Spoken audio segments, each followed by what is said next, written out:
got one question for you. Are you ready?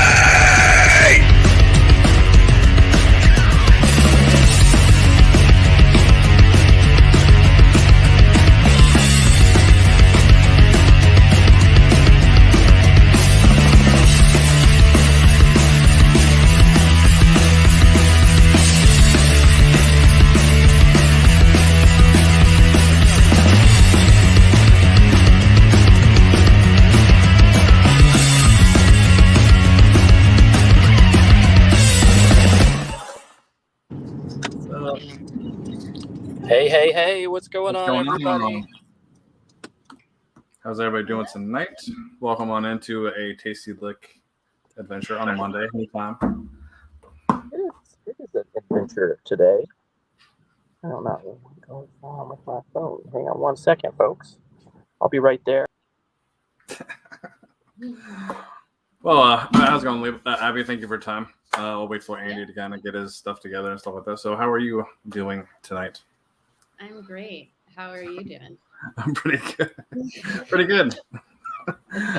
Andy is doing the travel episode or travel time right now. So yeah, we'll wait for him to kind of come back here. So, okay. But yeah, welcome to another episode of Tasty Licks. Let's see if Andy comes in. Of course, he has to have like this time, something going on right now as we go live. Right. Perfect timing. Oh man. Oh, come on. Well, I guess we'll start with dessert for a little bit. I'll do a little bit of dessert stuff. Did you bring a dessert? I did not bring a dessert. When you talk about your favorite dessert, then I mean, yeah, I'm definitely ready to talk about dessert. Right, you go ahead. What would you have brought, or what's one of your favorite desserts that you enjoy? I'm like a huge ice cream person, and right now my favorite ice cream is so I have those two. But I kind of eat a lot of different kinds of desserts. Sometimes I'll make like a microwave chocolate mug cake. Okay.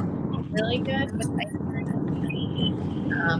I also just bake a lot, so I've always got like frozen dough in my freezer, so I'll like bake some cookies. I love dessert. My mom's a baker, and I'm kind of, I do a lot of baking. So. I've been cooking for a while, so I've been kind of dabbling in baking for a while, as well as cooking, but more cooking than baking, but more into the baking stuff nowadays since we started this live stream. But yeah. It's fun. I dig it.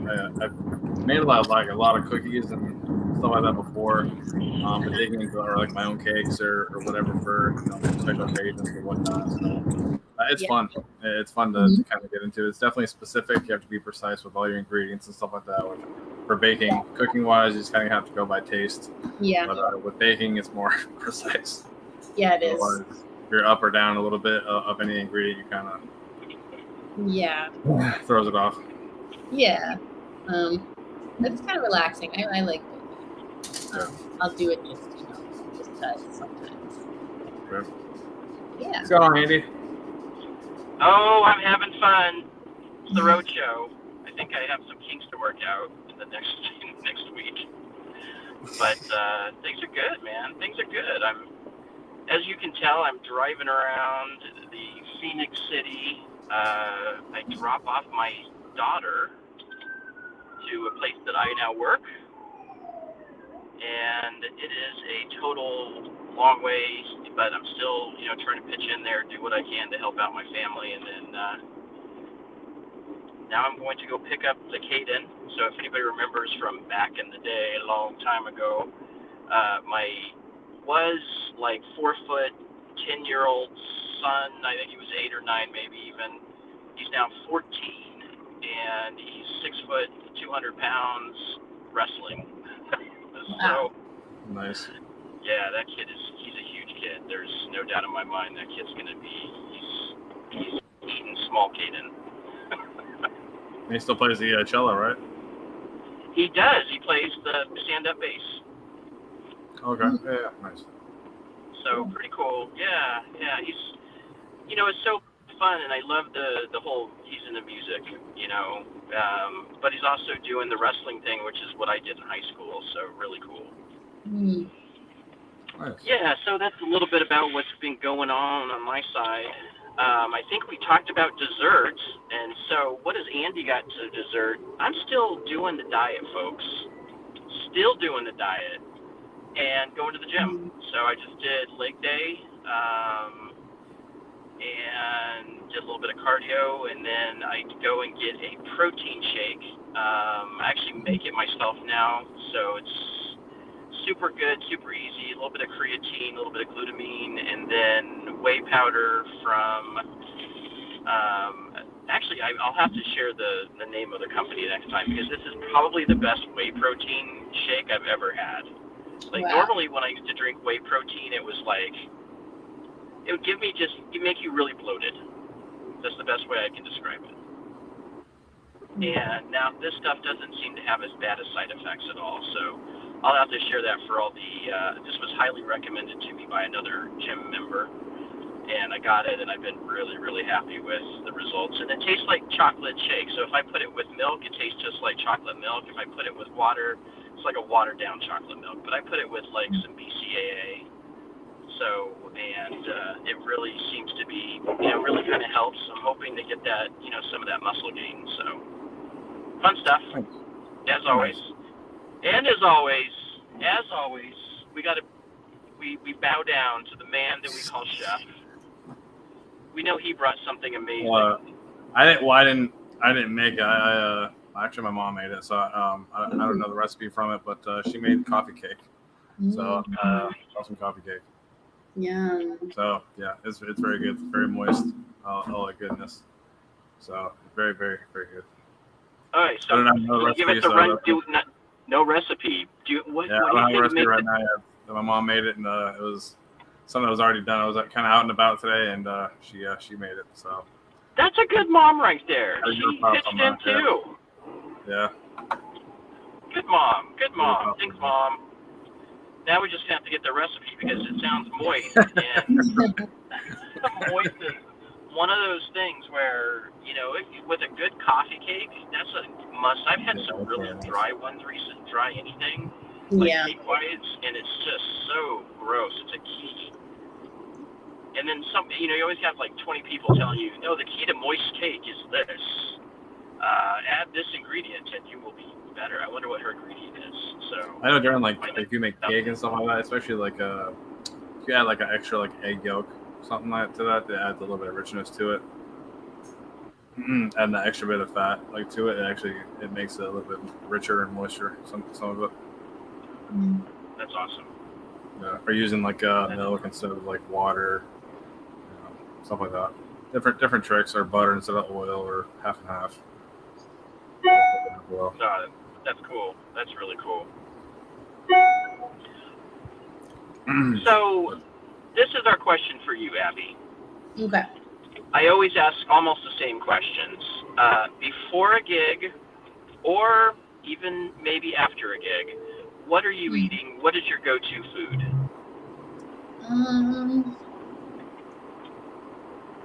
Before a gig is kind of tough, because I feel like I'm normally a little anxious, so I don't have the biggest appetite.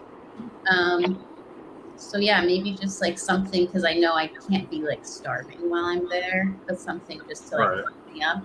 And then after show, after show meals are the best. In LA, I feel like I could always go for Thai food. That's one I do a lot. Ramen. I love a lot of Asian foods. Tacos, taco trucks. Yeah. Tacos. Something really heartwarming, feel good food after a show, for sure. So yeah, those are always good meals. I enjoy a good taco. Yeah. Being in the Southwest, that is one of the things, good Mexican food. I agree. Mm-hmm. And LA has probably, because of the culture.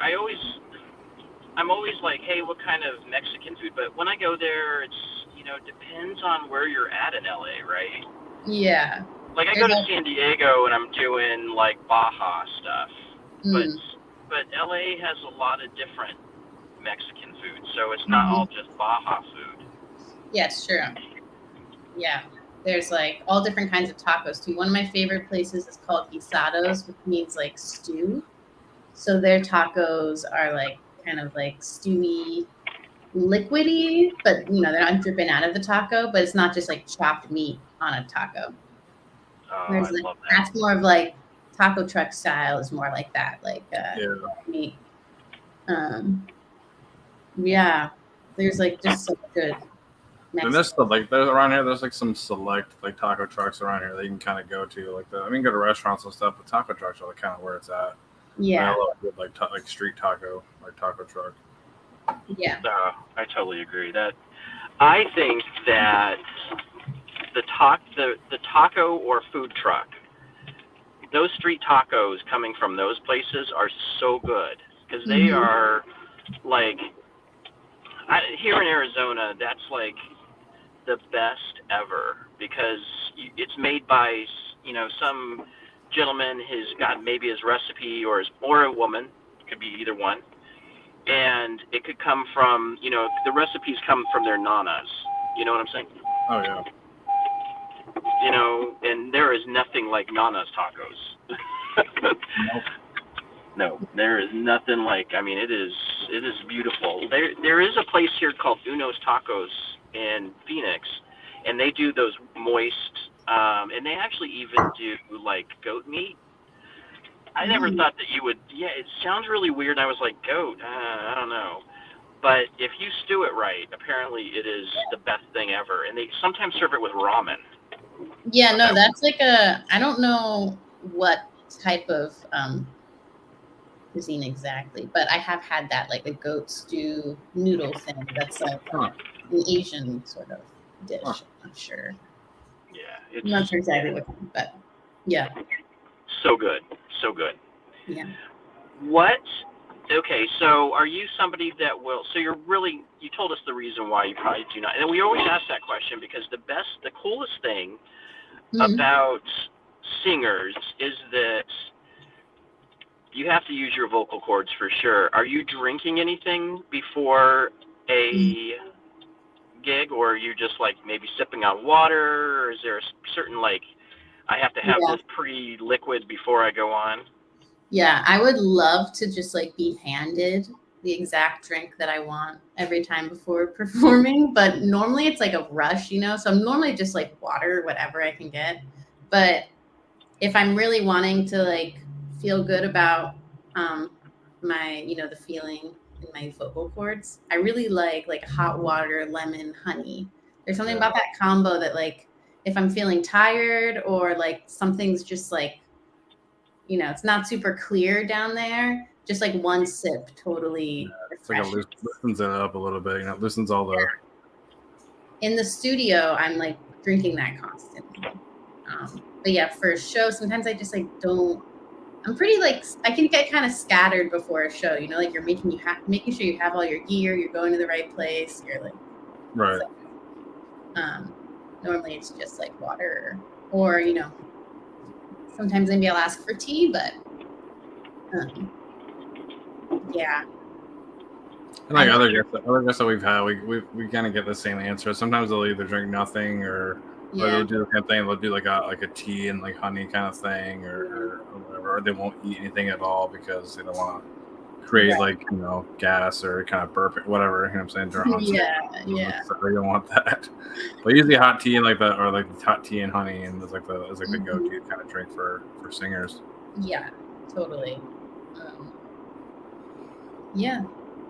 I do have one more new question. What venue have you been to that provides the best food?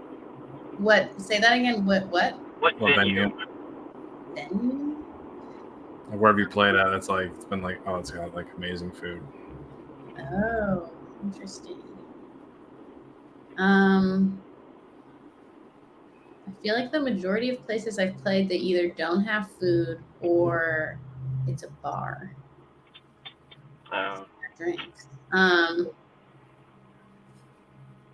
have to think about that for some reason. That's okay. I'm asking like the tough questions about where's your food coming from. What food do you eat? Yeah. I think of a venue where I've like gotten really good food. I bet like I've done like a little tour before, a couple times. So I bet, somewhere on there was a good, I've played somewhere, but I also don't have the best memory, to be honest. So these specific details. Well, we'll bypass that question and move right on to your music. Yeah, we'll move on to music. Is there a venue that like you enjoy playing at? Like, is there a favorite venue you kind of that I like playing at in LA? Yeah. I have like a love-hate relationship with LA venues, and I actually run my own concert series because of that. Okay. Yeah, I run a concert series called Good Folk LA, and started out as like living room shows, and it still is that, but now like kind of like any alternative venue space that's like a good listening room. It's hard in LA to get people to come and to have it be like a space where you're really like hearing the music, especially if the kind that I write is mostly like pretty stripped down and lyric based. So it can be frustrating if it's noisy, and a lot of venues it's hard like that. So I love like a house concert. I love living room shows. I love outdoor shows. Definitely been doing a lot of that because of COVID. Yeah, I do have kind of a weird relationship with venues. Yeah, but there was a spot actually that was probably my favorite place called the Bootleg, that did not survive the pandemic, and that was kind of like always a good crowd. Like people just came. It was a really nice place to play. Are you based out of Maryland? Are you based out of Maryland? No, I'm based in Los Angeles. Okay. Good. Yeah, I grew up in Maryland. Okay. Yeah. So this is my question: what got you into music? Yeah, I always played music as a kid. Like it was really important. Mostly, my dad really wanted all of us, me and my siblings, to learn music.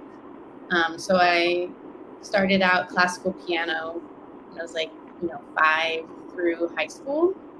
Definitely like pretty reluctantly at points. And I wouldn't say I like discovered music that I really liked or that like inspired me or made me want to make music until I was like a junior in high school. So it definitely was a little bit of a late bloomer. But that's when I started getting into writing lyrics and songs and folk music, and like just fell in love with like all the, classic American folk musicians. And then sort of like last minute decided that I wanted to go to music school. And then from there, it was like, well, I'm going to school for music. Like, that's what I have, that's what I'm doing. But yeah, music's always been like a big part of my life, but I never, until like I was, in high school, probably like 17, 18. I wasn't thinking about doing it after as like a career. But yeah, my dad used to like play Dylan for us growing up. We listened to the Beatles all the time, lots of Joni Mitchell. Yeah. Very nice. Yeah. How'd you decide, I guess, you wanted to go the folk music route, like kind of developing your style of music and kind of getting to where you are like right now with your style? How'd you kind of develop that? Yeah, I think it's same thing kind of back in high school. I think I really got into Bob Dylan and like Woody Guthrie first. And just was I don't know. I guess I hadn't really listened to lyrics up until then. I knew like some of those songs, but they never really like spoke to me like they did at that certain point in my life. And I just loved the lyrics. Like lyrics is really where it all started for me. And then my dad taught me guitar when I was that age. So it was just like learning Bob Dylan songs and finger picking, basic stuff. And yeah, I feel like lyrics, like all of this, the style of writing and probably like melody stuff and song structure all comes from, you know, the like folksy kind of music, like Dylan. I got really obsessed with Joni Mitchell when I was like a senior in high school. And I just like could not believe that anyone could write songs like that. So yeah, I feel like that's when I was really like, oh, I want to do this. And I tend to like approach songwriting as like poetry. So it was always lyrics first. So that kind of like, you know, is how the song structure would kind of come along. And then, yeah. That's what I was gonna ask you is what is kind of how you base it. Like, do you base your music off of your lyrics, or you base the music off of the music itself, and then you kind of write the lyrics with it as well? So that's what one of my questions were as well. So you kind of answer that as well. So that's cool. And listen to Seasons. The Seasons was like that. That was a great album. I really enjoyed that, and definitely up into even the On My Mind. Really enjoyed that, and it's a Train, All Right, and Troubles. Kind of talk a little bit about that, and I think they kind of go with different parts of, like, I guess, like life, whether you're a relationship or breakup and stuff like that. So if you kind of like go like a little bit about like that, how you kind of start like getting the idea writing that. Yeah, it's a lot. I tend to write like, you know, from just like my life experiences. Yeah. And yeah, I guess a couple of those songs are pretty much about relationships, and went through a breakup just before a year before the pandemic. And I think I had kind of been like sitting on a lot of feelings and writing things, but you know, I don't know. These were, Train and All Right. Those were ones that I had been kind of working on for a while in that time. And then even in the pandemic, like trying to figure out how to put it all in a song. But yeah, definitely just it's really good. Like, we've had another guest that kind of did the same thing. You had to listen to his music the way it was. You couldn't like skip a track. You couldn't go whatever. You couldn't listen to like 2 and 3 and 1. You had to like listen to it like straight out, because it kind of told a story, you know. So I got the same thing from when I listened to those 3. Even when I read about what they were all about, kind of, and then listening to it again and again, you get through all that. You kind of piece that together. But yeah, it's very good. Thanks. Yeah, and then Troubles is like just pandemic. Pretty much. I was for a big chunk of the pandemic, I was back on the East Coast and I was in Maine for part of it, which was amazing. And like, I'm very lucky I was able to do that. But it was just like so beautiful and peaceful. And I was going through, you know, I was kind of feeling conflicted between like LA and being on the East Coast, close to family. So that song's kind of like, what the heck is going on? Like, what am I doing? Relaxing or kind of peaceful, but like LA is busy. I'm originally from California myself. I went to Florida when I was 12, but I know I've gone and visited, you know, multiple times and stuff. So I know how that over there is between being on the East Coast, especially like being up north. Yeah. Or like you said, peaceful. It's just like not a lot of weight on your shoulder or stress. Yeah. And stuff. So it's really like that. But I can kind of get how that would be like. Yeah, it's also just like the lifestyle, you know, it's like, what do I really want? The pandemic was like, I think a good thing that came out of it for me personally was just like taking a step back from just like the hustle of being in LA and what I was doing. So then it was like an opportunity to be like, what do I really want to do? And to kind of set my focus like back on what, you know, was motivating me. And I almost, decided to stay on the East Coast or move to Maine. Yeah. I was pretty unsure what I was doing, but then obviously I'm back here. um, but yeah, so that's what Troubles is about, just like existential crises, thinking through, questioning everything. Right.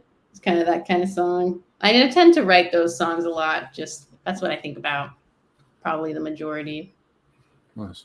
Just like, yeah. Okay.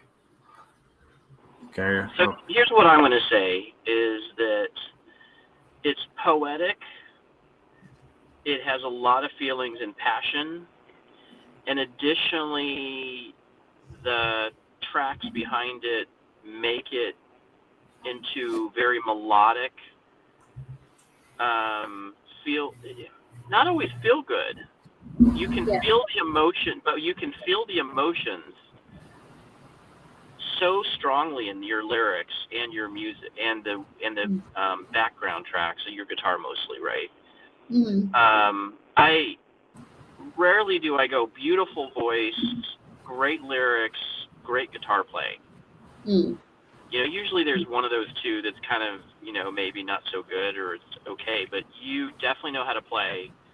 You definitely know how to sing, and your lyrics are poetry. I would almost compare it to like Emerson or like transcendental type of thoughts, where you're like peering from the vantage, and I definitely can pick up that it's coming from a female, in my opinion, but it definitely is coming from that female perspective and seeing the world through your eyes, and I can feel what it feels like to be going through your eyes.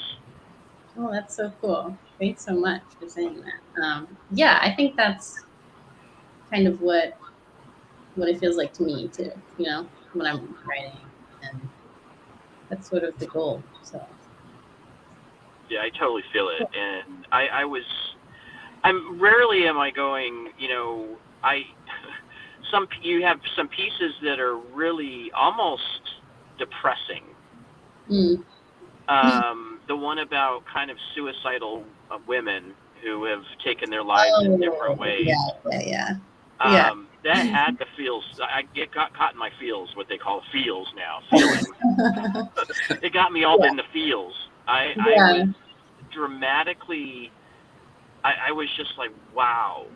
And it was the lyrics that helped really guide it, but also that track behind it, where it's that melodic guitar in the minor key that's really helping kind of bring that experience out to where I'm like, wow, I never thought of it like that. And you would never think, what was this lady thinking? Did she braid her hair? Did she drink coffee before she did this? Like, they found the house full of, everything was going, and then she, unfortunately committed suicide or was killed in some way. You didn't really say what happened. Yeah. But the assumption is that she jumped from the cliff, and then the other lady, for some reason, passed away from some other thing.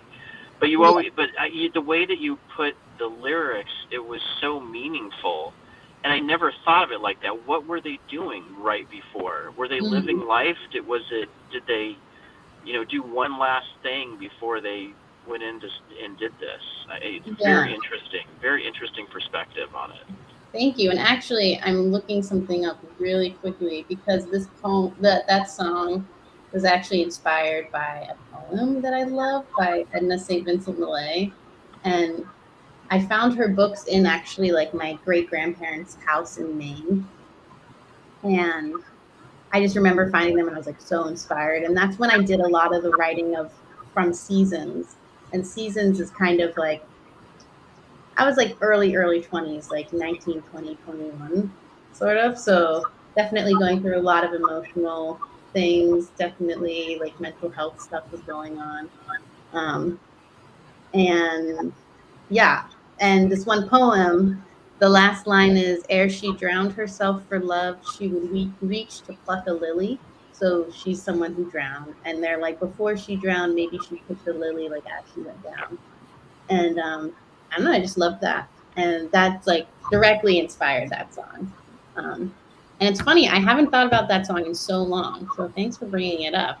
Yeah.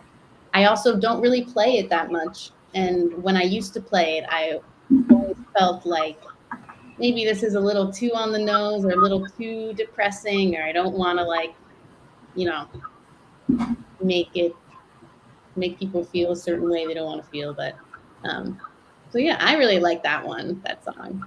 And I don't necessarily think of it as like super depressing. It feels more just like Does feel good?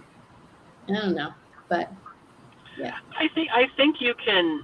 I think with music, and this is something that you in your album can go up and down with it, and you have enough other pieces that help, are uplifting. I feel empowerment in them, Yeah. and those type of music, can counter these type of songs. Yeah. But I think the depth of feeling is still there in all of them. Mm-hmm. And the way that you describe it, even if it is depressing or it's positive, your descriptions are so vivid, they're meaningful, and they make you feel something in every song. And I enjoy being taken on a tour like that. Mm-hmm. To me, that's beautiful, because that's what art is about. Thanks. Yeah. For sure. But what was, so tell me some for your new songs that just came out in the last, you've kind of been releasing them slowly. Yeah. Now there's more of an EP, or Spotify really doesn't call it that, right? Yeah. But if you go on to, into Apple Music or Spotify, there's the new kind of EP that's out with 3 different songs. Yes. And then, of course, some more being released over the next couple months. Mm-hmm. But what's kind of inspiring you to write these songs? Yeah. Sorry, my cat. We're good. Love cat. Love cat. Yeah, I guess I kind of talked about those 3 songs that have come out already. I guess one is just like dealing with life the past 3 years, like just the uncertainty I feel like is a big thing. Even in the songs that are about relationships, I feel like it always comes back to like, what am I doing with my life? Right. And definitely troubles. So I feel like, yeah, just like the past few years, that's where I always go. It's like, am I doing this right? Am I working hard enough? Am I making sure I'm like, a big thing I think for me is like not being afraid of looking back and then being like, I should have done so much more, or like I could have done XYZ or worked harder kind of thing. So I think a lot of times I'm thinking that, but then I'm like worried, am I not in the moment right now if I'm so concerned about like what's going to happen in the future? And that's just been something that, yeah, even like when I'm just, journaling today, like that's what's coming out. And yeah, and then I'm working on some songs right now and that are being recorded. And those are kind of also like about entering like a different stage in life. Like I'm going to be turning 30 and just like feeling more independent and like happy with where I am, but also, knowing there are things in life that I thought I would have crossed off my list by now, that whole thing. I think that happens with the zeros. Anything with a zero in it, you have this mental like, hey, I should be somewhere, right? And I don't feel like I am, and then there's regrets. I like the Zen outlook that you're talking about. Being mindful. There's a lot of mindfulness in being the here and the now. Really being in that space, and I think realizing that. I think a lot of my friends coming out of COVID really had to focus more on mental health. Yeah. And I think that's what, when I hear your music and I hear that response was that it's real. This was what everybody was dealing with during those times. Right. And knowing that you have more questions to be had, you're working on your mental health.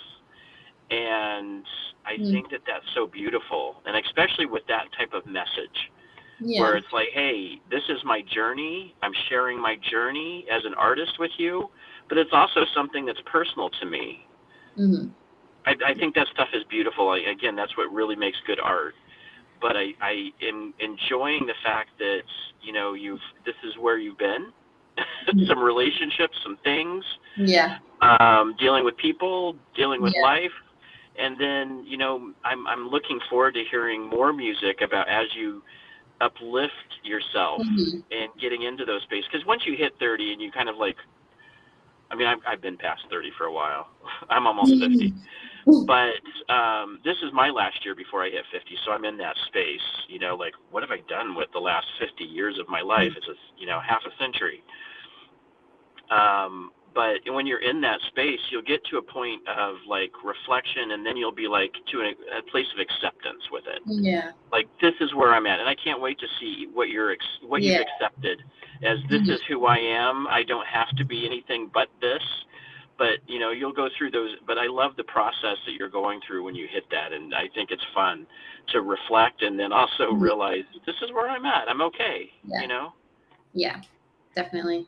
A lot of that. Yeah, well, that's what good music, that's where, you know, your heart is at. And I think that you're writing things down, so I can't wait to hear more. You know, when is your 30th? Is it coming up like the next...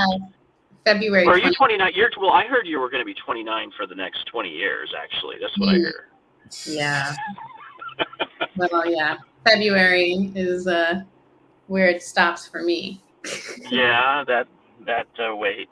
I remember when I hit 30, and James, you're past 30, so 40.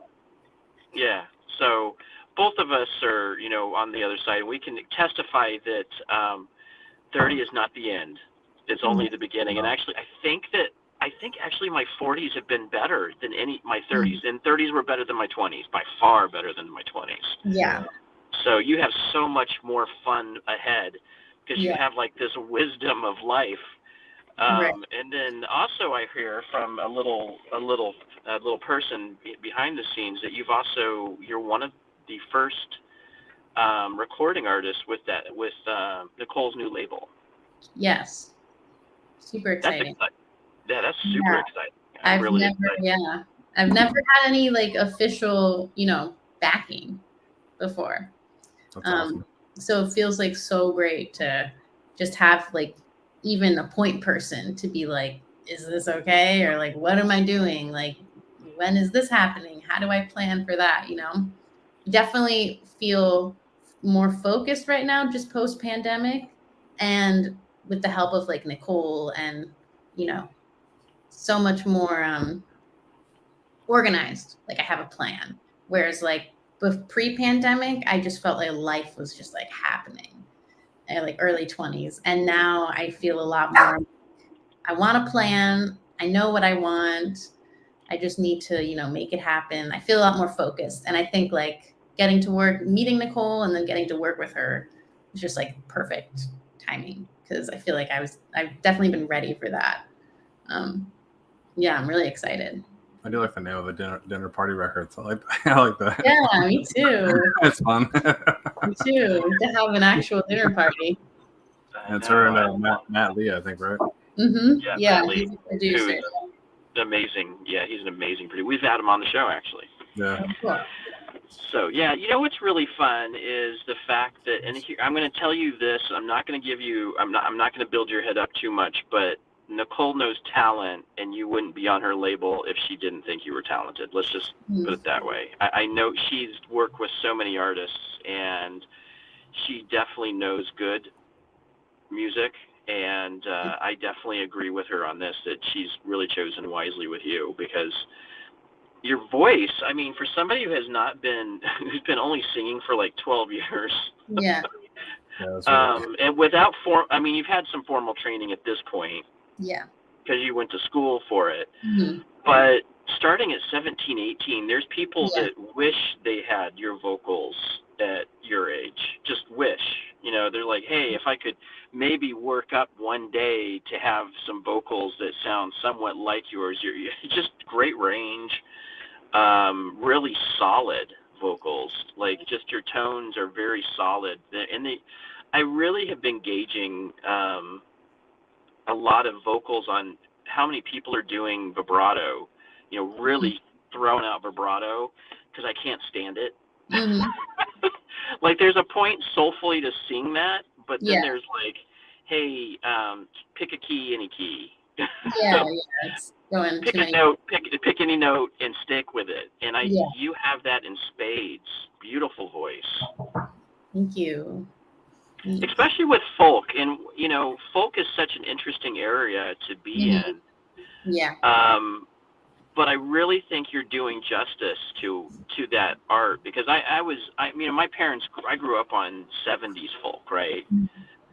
So you're talking, there's so many great ones that were out during that time, right? Yeah. I'm trying to think of even my favorite. I mean, there's just so many that were 70s was like so infiltrated with good folk. Mm-hmm. And I was blown away. I was like, she's like bringing it back, but with almost better lyrics. And I was like sitting there going, what? Because like folk was really a lot of what I was listening to when I was in the 70s. It was storytelling. Mm-hmm. Which, I'm trying to think of, Bad Boy Leroy Brown, Mm-hmm. Message in a Bottle, some of those folk songs, which you're just like, yeah, I can see this. Yeah. I think that your poetry has more imagery in it than that stuff. Mm. And those were phenomenal artists. So I was really happy to hear where folk is turning. And we've had another folk band with South for Winter on. Yeah. Another beautiful band. Mm-hmm. Very, very, very, like, just professional, amazing artists. Yeah. And I've been really happy with where I hear folk being. It's not your parents' folk. Yeah. Mm-hmm. It's new. It has some different vibes to it, but still has that sensation and love and passion that's behind it all. Mm-hmm. Yeah. Totally. Good stuff. And I know with like your like the artwork, I guess it's Yeah. about your sewing project. You have a sewing project kind of as well. Yes, I actually created the artwork. I have Train here. I framed it, but just awesome. I got really into quilting. I just like love all crafty things. I would not call myself an artist. I'm definitely a crafter, and got really into making quilts. And yeah, it was just like, they call it improv quilting, where you're just kind of like combining things and just building on. And that's what I did for these 3 songs. Nice. It was really fun. I have a song coming out in January or something. It's called Be Okay, and I made a pillow. Nice. That's awesome. Oh my goodness, those are beautiful. Thank you. Yeah, I really love all things crafty. So that's awesome. That was really fun to be able to do that. For Seasons, I also came out with an illustrated lyric book that I feel like is not anywhere online. I still have like copies of it, but yeah. Well, we're gonna have to see if we can promote that, because I love stuff like that. That's pretty cool. I think it's on our website. Yeah, make a website or something. I need to get it on my website. Yeah. If you hang out with Nicole. Oh, I think we lost him. Throws out. That's what happens when you're in a car. Very true. Limited internet connection. Yeah. Very, very spotty. But yeah, that's really cool that you can put those with that, and then almost kind of make it like a whole series or whatever with whatever you're kind of creating with your music or whatever. You can kind of make whatever. That's awesome. Yeah, that's kind of like the goal. Like each to have like a little package. The Seasons, that album, it's like the book. When I put it out, I have a hardcover and I sold it. There's like a pocket in the hardcover with the CD. So it's kind of like one little thing. This, I have the quilts, but I love like lyric books and just like reading people's lyrics. So I think a goal of mine would be to come out with like lyric books throughout the whole thing, kind of keep Yeah. making. I think I saw a little bit of. Is that what you posted a little bit on Instagram? Is like your. I know I saw like a post or something on there. Yeah. Or something. That's all. So that's cool. Possibly, yeah.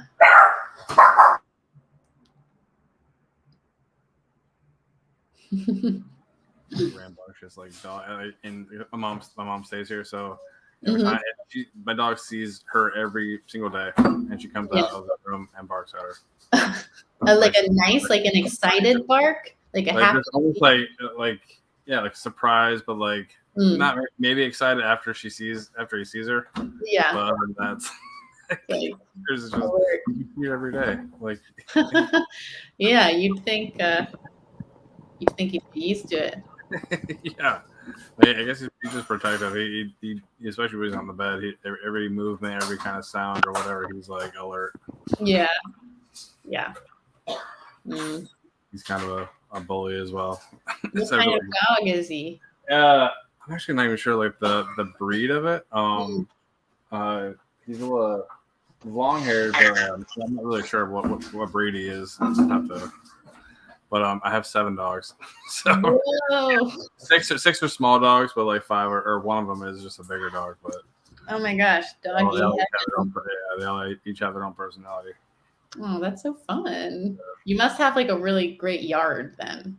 Yeah, it's a fenced in, pretty decent sized fenced in yard, so they all have room to run. Welcome back, sir. I am back, and this definitely gonna have to have fun with this one. I always here's what I like about challenges with audio and trying to do fun things. I sat on the same really great audio for about 2 or 3 years, and now I got to go try to figure out how to do it on your smartphone. Yeah, it's a new challenge. Always fun. Yeah, this one's kind of like really weird because it interacts with the Bluetooth on your in your car. So it keeps going. It was going in and out. I thought I had it on everything was going good with my AirPods, and then it went to my car, and I'm just like, how do you turn the car's ones off? We'll figure it out. Anyway, this has been a blast, as always. And what are some of the things in the future that you're looking forward to? I mean, we've kind of talked about just more recent, more current, like there's a couple more things, but what tours or anything else that's coming up in the future that's really going to be awesome? Yeah. I guess I'm like really excited for releasing stuff starting in February, because these songs that I'm putting out now, they're going to be like reimagined versions of the songs that I put out over the summer. So I'm still really excited about them. But, I've been like with these songs for a while now because I started them, more than a year ago, wrote them over 2 years ago. So I'm really excited just to like show people some new stuff where I am currently. And that'll be February. A song I think called Be Okay is coming out. And then I'm recording songs right now, an EP with a producer, Tyler Chester. And we recorded 3. We're going to do 2 more, and I'm hoping to write 2 new ones for it. So I'm just like excited about putting out more music that's, fresh, I guess. And then hopefully playing. I don't have any tour planned out, but yeah. Well, there's this lady that I know who used to live in LA, and I'm hoping we'll get some tour. I would love to open for someone. That's kind of like a goal of mine. Is that like a dream, like kind of opener that you would want to open up for, or like a collaboration that you would have? So many, but I love Sarah Jarosz. She's one of my favorite kind of contemporary folk artists. She's so talented, and I would love to open for her. Great. That's awesome. Yeah. Who, if you were to have any choice, past, present, artist to work with, who would you? Man.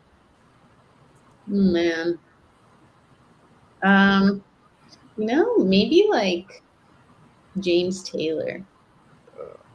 You know, I love Joni Mitchell's like my number one, but I don't know if like how great it would be to work with her. I feel like it'd be maybe, I don't know, a little intense. And Bob Dylan, he can be kind of a jerk. So I think I would have to say like someone like James Taylor, who's just like been through so much, is so talented, still doing it.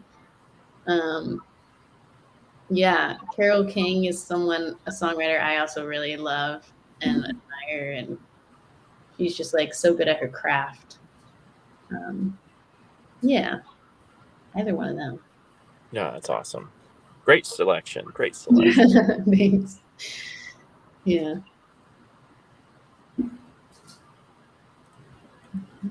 James, I always know you have another question. Trying to like think on the top of my head, like the collaborator, any kind of venue that you want to play for. It doesn't even have to be LA based; could be anywhere.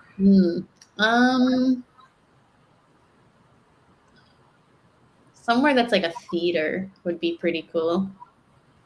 Can't think of one off the top of my head, but you know, step up from your bar venue. Like, you know, people are sitting down really listening to the music. I know what you're talking about. I know what you're talking about. Yeah, there's definitely a lot of venues like that. There's some like there's this one venue that's like a cathedral and like beautiful too. Like is the Grand Ole Opry, is that just like country or is that like anything? I think that's like I think that's country, but also probably Americana folks. You could get away with folk there for sure. Yeah. What I really like is a venue, and what I was thinking about, even I even see like some, you know, middle school, high schools having just really good acoustics. Yeah. And being able to sit center stage and being able to, you know, sometimes not even miking it, but you want to mic it. But just really good audio where it's just, but you hear like a needle drop. Yeah. And it picks it up, and it's just all focused on you, and that your guitar playing is what I really like about folk, and especially what you're doing, is it can be just done with a guitar and your vocals. You don't have to rely, you're a one-man band, so you don't have a setup per se, other than maybe you mic up the, you know, it depends on how you want to mic the guitar. Yeah. So, which brings me to my gear question. I'm a guitar player as well. What is your gear? I love the sound of your guitar. My guitar is a Collings guitar. Oh. Do you know them? I have not heard of them, no. They've gotten pretty popular now. They're like handmade in Texas, in Austin, Texas. Okay. Mine is I have a C10. I'll take really a check. Nice. Yeah, I'm not a huge gear person. I really just have my guitar. I like singing into the ear trumpet lap microphones. Do you know what those are? They're kind of these like, vintage inspired mics. They look kind of like what a old bluegrass band would play around. I like those because you don't have to plug in. You're just you picks up your guitar and your vocal. You just like stand in front of it too. So you really just feel what is it called? Ear Trumpet Labs is the company. Oh, okay. And the one that I have is the Louise. They're all like really cute names. And yeah, that's like my gear. That's pretty awesome. That's so basic and wonderful. I love that stuff.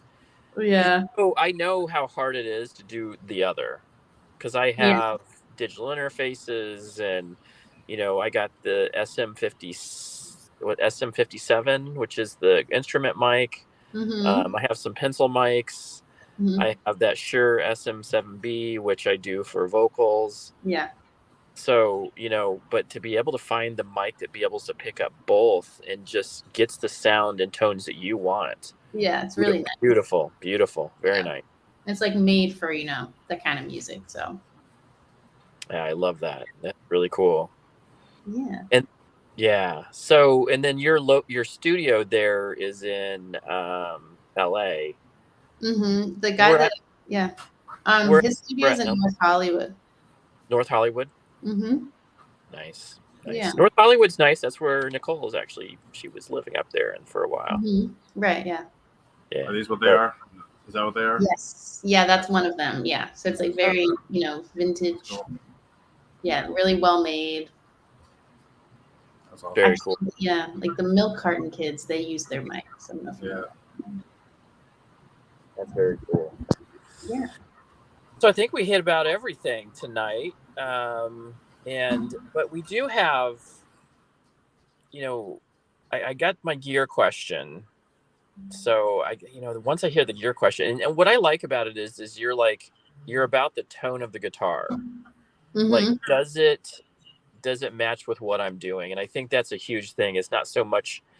Did you go to the actual studio, or did you go to the manufacturer to actually pick out the guitar, or? No, my dad is a huge guitar nerd and collects guitars, and he got this probably when I was like in high school, and then when I started writing songs, I just like started writing on this one, and he just let me take it, and I've had it ever since. Oh, I love that. Yeah, I have a couple other guitars. One is also his. It's a Bourgeois. That one's really nice. I have a classical guitar that I got from a teacher. But yeah, my callings is kind of what I go for. I love it. And I love that you just told us the story, because I think that every guitar has a story. It's not just like, hey, I went down to Guitar Center. It's what happens after you buy it from Guitar Center. Like my Fender Strat was my mom's Strat. That's so cool. My mom gave me her Strat probably about 10 years ago.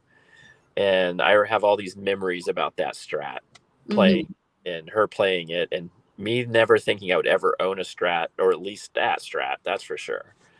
And, just have great memories. And then I'm hoping that someday my kids will have the same, don't sell my guitars. Yeah. Just keep them. I know, yeah.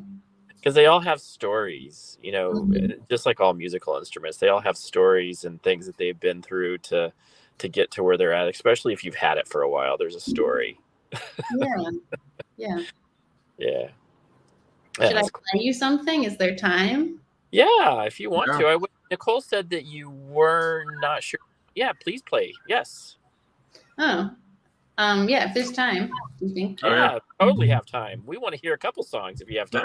Okay, I'll play a newer song that's called Sequoia. And I wrote it after visiting Sequoia National Park in California. I love it.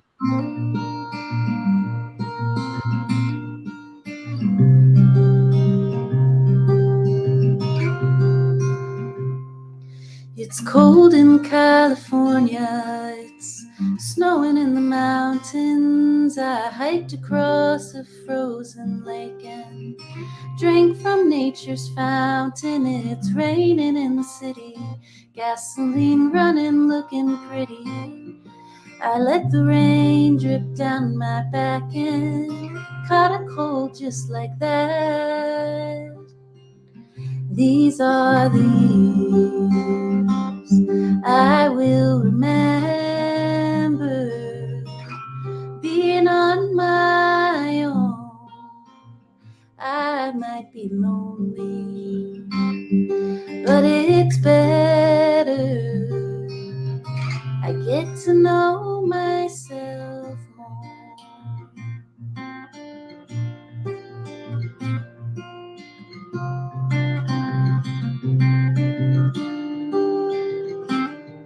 I've watched the years pass by.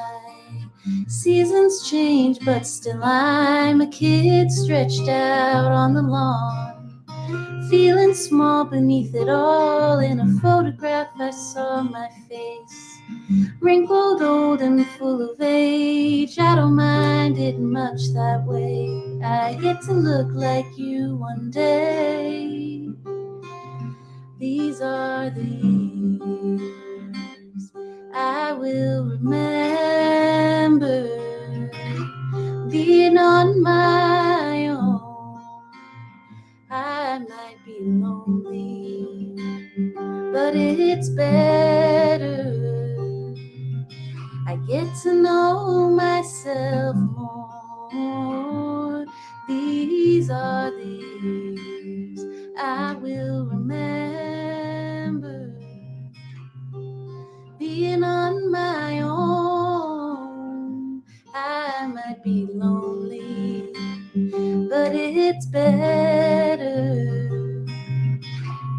to know myself more. Get to know myself more. Get to know myself more.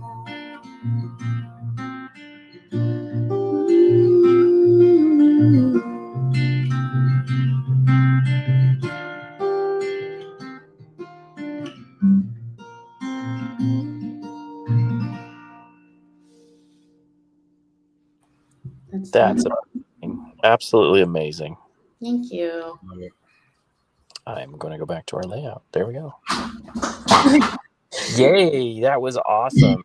Thank you. I hope everybody who just heard that, I mean, simple but well described, Beautiful, wonderful adjectives, and just special.